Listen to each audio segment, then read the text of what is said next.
జీవితంలో అప్పుడప్పుడు కొన్ని అనుకోని అద్భుతాలు జరుగుతుంటాయి. అలాంటి ఎన్నో సంఘటనలు నెట్టింట వైరల్ అవుతూ ఉంటాయి. ఒక్కోసారి చనిపోయారనుకున్న వ్యక్తులు బ్రతికి వస్తే ఆ కుటుంబం ఆనందం చెప్పక్కర్లేదు. అలాంటి ఆశ్చర్యకరమైన సంఘటన హర్యానాలో చోటు చేసుకుంది.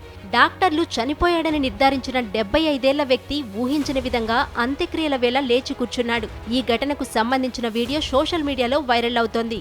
యమునానగర్ జిల్లాలోని కోట్ మజ్రీ ప్రాంతంలో షేర్ సింగ్ అనే 75 ఏళ్ల వ్యక్తి అస్వస్థతకు గురికావడంతో అతన్ని కుటుంబ సభ్యులు ఆస్పత్రిలో చేర్పించారు. వైద్యులు అతనికి వెంటిలేటర్ పై చికిత్స అందించారు. అతడు కోలుకునే ఛాన్స్ లేదని డాక్టర్లు చెప్పడంతో అతని కుటుంబ సభ్యులు వెంటిలేటర్ అలాగే ఉంచి ఇంటికి తీసుకుపోయారు. దీంతో బంధుమిత్రులు కుటుంబ సభ్యులంతా వచ్చి ఆయన్ను చూసి వెళ్లారు. ఆ తర్వాత కుటుంబ సభ్యులు అంత్యక్రియలకు ఏర్పాటు చేశారు. ఈ క్రమంలోనే అతనికి అమర్చిన వెంటిలేటర్ తీసి కింద కూర్చోబెట్టి స్నానం చేయిస్తున్నారు. దీంతో ఆ పెద్దాయన ఒక్కసారిగా కళ్ళు తెరిచి గట్టిగా దగ్గడం ప్రారంభించాడు. దీంతో అక్కడి వారంతా షాక్ తిన్నారు. అంతలోనే తేరుకొని అతనికి మంచినీరు తాగించి వెంటనే ఆస్పత్రికి తరలించారు. ప్రస్తుతం షేర్ సింగ్ ఆరోగ్యం నిలకడగా ఉందని, అతను కోలుకుంటున్నట్టు డాక్టర్లు తెలిపారు. ఈ ఘటన స్థానికంగా చర్చనీయాంశంగా మారింది.